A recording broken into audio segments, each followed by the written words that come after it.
దివంగత సీఎం ఎన్టీఆర్ మహిళలకు పెద్దపీట వేశారని శ్రీ పద్మావతి మహిళా విశ్వవిద్యాలయం వైస్ ఛాన్సలర్ ఉమా అన్నారు.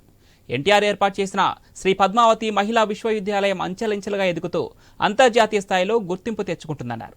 విదేశీ చదువులు కూడా యూనివర్సిటీలో ఉన్నాయంటున్న వైస్ ఛాన్సలర్ ఉమాతో మా ప్రతినిధి Kiran face to face. NTR ఆశయ సాధనతో మహిళలకు పెద్దపీట వేస్తూ శ్రీ మహిళా పద్మావతి యూనివర్సిటీని ఏర్పాటు చేసినటువంటి తిరుపతిలోని ఈ మహిళా యూనివర్సిటీ అంచెలంచెలుగా ఎదుగుతూ కూడా అంతర్జాతీయ స్థాయిలో గుర్తింపు తెచ్చుకుంది. ప్రస్తుతం మనం మహిళా యూనివర్సిటీలోని వైస్ ఛాన్సలర్ ఉమా గారితో ఉన్నాం. మేడం గారిని అడిగి మరిన్ని విషయాలు తెలుసుకుంటాం. మేడం నమస్కారం. మేడం, ముందుగా మీరు ఐనిస్ తరపున మీకు కంగ్రాచులేషన్స్. ఇక్కడే కులపతిగా పనిచేశారు, తర్వాత ఉపకులపతిగా వచ్చారు. ఫస్ట్ మీ మహిళా యూనివర్సిటీలో మీ అనుభవం చెప్పండి. నేను 1983లో విశ్వవిద్యాలయం స్థాపించినప్పటి నుంచి కూడా నేను ఇక్కడ పనిచేయడం జరిగింది.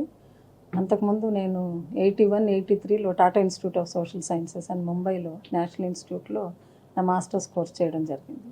తర్వాత ఈ యూనివర్సిటీలో సోషల్ వర్క్ విభాగం కూడా పెడుతున్నారని తెలుసుకొని 83 to 84 అడ్హాక్ బేసిస్ మీద చేసి 84లో రెగ్యులర్ పోస్ట్కి వచ్చినప్పుడు నేను సెలెక్ట్ అయ్యాను. అప్పటి నుంచి కూడా నేను ఈ విశ్వవిద్యాలయంలోనే పనిచేస్తున్నాను. సో దాదాపు నాకు 41 ఇయర్స్ నుంచి నేను యూనివర్సిటీకి సేవలు అందిస్తూనే ఉన్నాను.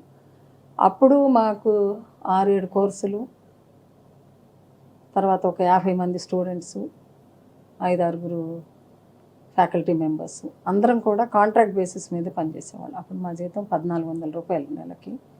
సో అప్పటికి ఇప్పటికి కనుక పోల్చి చూసుకుంటే మా విశ్వవిద్యాలయం చాలా చాలా చాలా అభివృద్ధి చెందిందని నేను చెప్పగలను.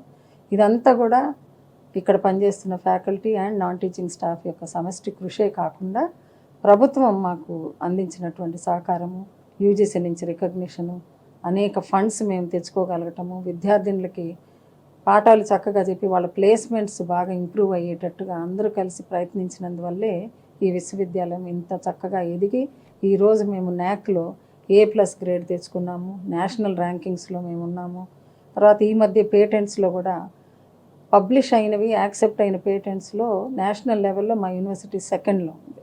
సో ఇవన్నీ కూడా ఈ 40 సంవత్సరాల్లో అందరూ కలిసి చేసినటువంటి కృషి. ఇంతకుముందు పనిచేసిన యూనివర్సిటీ వైస్ ఛాన్సలర్స్ కానీ, డీన్స్ కానీ, ఫ్యాకల్టీ మెంబర్స్ కానీ, నాన్ టీచింగ్ స్టాఫ్, విద్యార్థినులు కూడా మనం మర్చిపోకూడదు. చాలా డిసిప్లిన్డ్గా ఉంటారు. మనము క్లాసెస్ మిస్ అవ్వకుండా వాళ్ళు రెగ్యులర్గా అటెండ్ అయ్యి మనం మెంటరింగ్ సిస్టమ్ తోటి వాళ్ళని చక్కగా గైడ్ చేసినప్పుడు రిజల్ట్స్ మాకు చాలా సంతృప్తికరంగా మాకు కనిపిస్తున్నాయండి. సో నా అనుభవం కనుక నేను చూస్తే సోషల్ వర్క్లో ఈరోజు నేను నేషనల్ లెవెల్లో కూడా ఒక మంచి ప్రొఫెసర్గా పేరు తెచ్చుకున్నానంటే నా పునాది ఈ విశ్వవిద్యాలయంలోనే పడింది. చాలామంది ఫ్యాకల్టీ అలాగే ఇక్కడే డెవలప్ అవుతూ ఇంటర్నేషనల్ లెవెల్లో కూడా రీసెర్చ్ చేస్తూ మంచి పేర్లు తెచ్చుకోవడానికి ఈ యూనివర్సిటీయే సహకరించింది. ఈ యూనివర్సిటీయే మాకు ముఖ్యమైన వ్యవస్థగా ఏర్పడింది. ఇది మొత్తం మీద చూసుకుంటే తిరుపతిలోని ఈ పద్మావతి మహిళా విశ్వవిద్యాలయం అంచెలంచెలుగా ఎదుగుతూ అంతర్జాతీయ స్థాయిలో గుర్తింపు పొందడమే కాకుండా కేంద్రం నుంచి అధిక మొత్తంలో కూడా గ్రాంట్లు రావడం, దానికి ఏ విధంగా ఉపయోగించుకోవాలనేది ముందు వచ్చిన వెంటనే దాన్ని ఏ విధంగా పిల్లలకు ఉపయోగించాలి, లేకపోతే ఫండ్స్ ఉపయోగించాలి, అదేవిధంగా విదేశీ చదువుల గురించి ఏ విధంగా ముందుకు వెళ్ళాలనేది కూడా వైస్ ఛాన్సలర్ ఉమా గారు ఐనిస్తో చెప్పడం జరిగింది. నిజంగా ఇది మహిళలకి ఒక పెద్దపీట వేసే మంచి అవకాశం అనేది మాత్రం చెప్పుకోవచ్చు. కెమెరా పర్సన్ రాజేష్తో కిరణ్, తిరుపతి నుంచి.